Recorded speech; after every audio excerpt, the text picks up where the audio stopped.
বাংলাদেশ জামাতে ইসলাম নামক সেই সংগঠনের প্রধান আমির ডক্টর শফিকুর রহমান সাহেবের কথা শুনে মানুষ তো হাসেই, বলেন কি? পাশাপাশি এখন অন্য জিনিসও হাসতে শুরু করেছে। পাশাপাশি এখন অন্য জিনিসও হাসতে শুরু করেছে। কি সাক্ষ্য প্রমাণ আছে তোমার?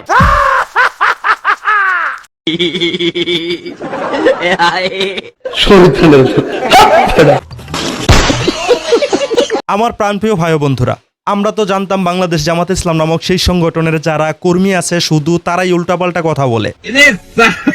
এখন তো দেখতে পাচ্ছি দলের প্রধান যে ব্যক্তিটা ডক্টর শফিকুর রহমান সাহেব, তিনিও উল্টাপাল্টা কথা বলছেন। ওনার ধারণা এত পরিমাণে কম, এই ভিডিওটা দেখলে আপনারা বুঝতে পারবেন।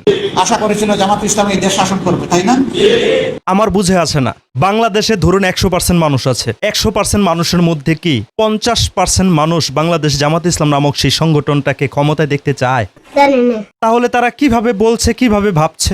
এবার তারা ক্ষমতায় চলে গিয়েছিল, তাদেরকে কৌশল করে ক্ষমতার থেকে সরিয়ে দেওয়া হয়েছে।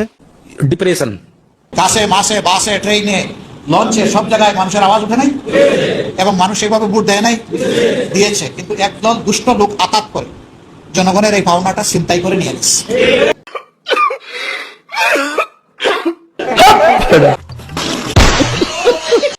আপনি ঠিক কথাই কইছেন। গাছে বাসে ট্রেনে গাড়ির ছাদে যা আছে সবখানে খালি বাংলাদেশ জামাত ইসলাম নামক সেই সংগঠনের আওয়াজ উঠছিল তারা ফেল করব, সরি ডাক্তার শফিকুর রহমান সাহেবের কথা অনুযায়ী তারা পাশ করব। নিঃসন্দেহে তুই ঠিক কথা বলেছিস, কিন্তু খাইয়ে গেল ডাব্বা।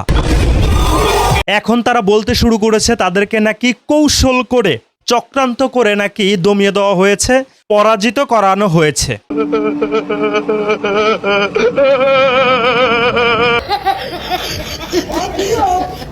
জনগণের এই পাওনাটা ছিনতাই করে নিয়ে গেছে। চক্রান্ত কইরা একদল মানুষ করতে গা এই বিজয় ছিনাই নিয়ে গেছে। কত বড় স্বপ্ন!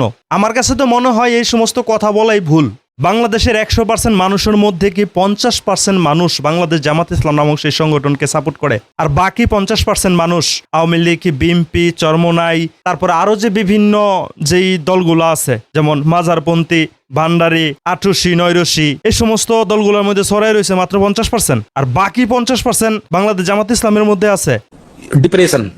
আমরা ভাবতাম আগে সাধারণ যে কর্মীগুলো আছে এগুলার মানে হিসাব কিতাবের সমস্যা ছিল, এখন দেখতেছি দলের যে প্রধান এই মানুষটারই সমস্যা।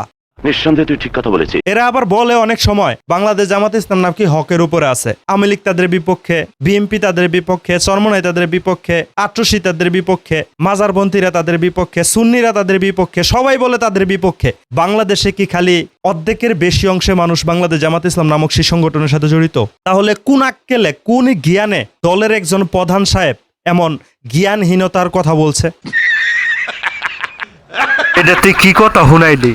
তারা এবার ক্ষমতায় চলে গিয়েছিল, কারা নিয়েছিল তাদেরকে ক্ষমতায়? আমার কাছে তো মনে হয় সুস্থভাবে যদি নির্বাচন হয় কিংবা নির্বাচন যদি হতো, ফলাফল যদি সুস্থভাবে হতো, তাহলে ডক্টর শফিকুর রহমান সাহেবই সংসদে যেতে পারতো না। তাদের সর্বোচ্চ হলে 12 থেকে 13 জন হয়তো সম্ভবত সংসদে যেতে পারতো। আর সমঝোতায় থাকার কারণে, চাটকতা করার কারণে এবার তারা 68 জন গিয়েছে। নিঃসন্দেহে তুই ঠিক কথা বলেছিস। আমি স্বরাষ্ট্রমন্ত্রী সালাউদ্দিন আহমেদ সাহেবকে বলবো, স্যার, বাংলাদেশ জামাত ইসলাম নামক সেই সংগঠনের প্রধান আমির যে সমস্ত কথাগুলোকে বলছে তারা নাকি ক্ষমতায় চলে গিয়েছিল, তাদেরকে কৌশল করে ষড়যন্ত্র করে দমিয়ে দেওয়া হয়েছে, পরাজিত করা হয়েছে, এ বিষয়ে আপনি কি কিছু বলবেন?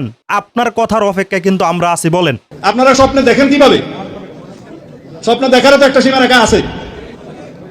যেই দল মনে করে যে তার সরকার গঠন করতে পারতো তাদেরকে হারানো হয়েছে, এই স্বপ্ন দেখাও তো না যায়। একদম ঠিক কথা, স্বপ্ন দেখারও একটা সীমারেখা আছে, কিন্তু তারা সীমারেখা ওভারটেক করে ফেলছে। তাদের কর্মীরা তো সীমারেখা ওভারটেক করে ফেলছেই, এখন দেখতে পাচ্ছি তাদের আমিরও সীমারেখা ওভারটেক করে ফেলছে। আমার কাছে ঠিক এইটাই মনে হইতেছে, এই স্বপ্নটা দেখাই তাদের জন্য নাজায়েজ। তারা কিভাবে ভাবছে? তারা এবার ক্ষমতায় চলে গিয়েছিল, যেই সংগঠন 1971 সালে বাংলাদেশের বিপক্ষে অবস্থান নিয়েছে, সেই সংগঠন কিভাবে কল্পনা দেখে, কিভাবে চিন্তা ভাবনা করে, কিভাবে নির্লজ্জের মতো অসংখ্য অগণিত মানুষের সামনে দাঁড়িয়ে এই কথা বলে, তারা এবার ক্ষমতায় চলে গিয়েছিল। আবার এই মুখেই তারা কিভাবে এই কথা বলে বাংলাদেশের যত মানুষ আছে একমাত্র তাদের সংগঠনের ব্যক্তিরা ছাড়া সবাই তাদের বিরোধিতা করছে, সে কারণে তারা হক। সবাই যদি তাদের বিরোধিতা করে তাহলে তারা এবার কিভাবে ক্ষমতা চলে গিয়েছিল? তুই বেটা বেশি করছস। প্রাণপ্রিয় ভাই ও বন্ধুরা, আপনারা কি মনে করেন বাংলাদেশ জামাত ইসলাম নামক সেই সংগঠনের কর্মীরাই শুধু উল্টাপাল্টা কথা বলে, নাকি তাদের সংগঠনের যারা দায়িত্ব পালন করছে একদম প্রধান আমির তারা নিজেরাই উল্টাপাল্টা কথা বলে? আপনাদের মন্তব্য খুবই গুরুত্বপূর্ণ, কমেন্টে লেখা জানায়া যান আপনার মনের কথাগুলা।